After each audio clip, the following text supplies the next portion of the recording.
Atterrissage à 11h25, ce jeudi 6 octobre, ici à l'aéroport international de Douala, du 737, 700 de Camerco.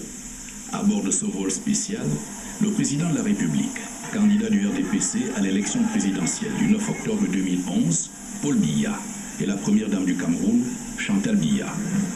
Solennité et ferveur populaire sont au rendez-vous. Côté solennité, souhait de bienvenue, remise de bouquets de fleurs, accueil par le gouverneur de la région du littoral, Francis Fayengo, hymne national, revue des troupes. Le chef de l'État serre successivement la main aux membres des corps constitués. Comme à Maroua, dans l'extrême nord, les 4 et 5 octobre dernier, où Paul Biya a procédé personnellement au lancement de sa campagne, Douala, et c'est le côté ferveur populaire, réserve un accueil mémorable au président candidat.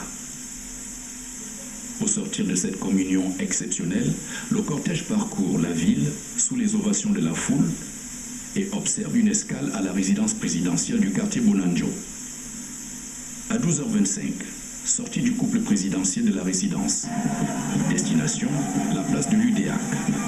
Une place prise d'assaut par des dizaines de milliers de personnes, militants et sympathisants du RDPC et représentants des autres composantes de la capitale économique du Cameroun, qui est peuplée de 2,5 millions d'habitants. Le président et Mme Chantal Biya sont fortement applaudis tout au long de ce méga meeting qui dure près de 3 heures d'horloge. Le ton est donné par le délégué du gouvernement auprès de la communauté urbaine de Douala. Fritz Ntone puise à la source de son expertise médicale. Il compare Douala à un grand malade précipité dans les années 80 dans un coma profond par la crise économique. Un malade que le président Paul Biya a su remettre progressivement debout à travers une cure de financement de divers projets estimés à 180 milliards de francs CFA environ. Conclusion, parce qu'on ne change pas un médecin qui traite bien, encore moins un joueur qui gagne, Douala et l'ensemble du littoral feront le choix du peuple le 9 octobre prochain. Paul Biya est le candidat du littoral. À son tour, le ministre Pierre Titi rend un hommage appuyé au chef de l'État pour ses grandes réalisations dans cette région, ainsi qu'à son épouse Chantal Biya. Et, fin mot, appelle à la fois à la victoire éclatante de Paul Biya et à la vigilance face aux éventuels pêcheurs en eau trouble. Point d'orgue du meeting, le discours du président Biya. Un message de 28 minutes focalisé sur l'économie et les finances.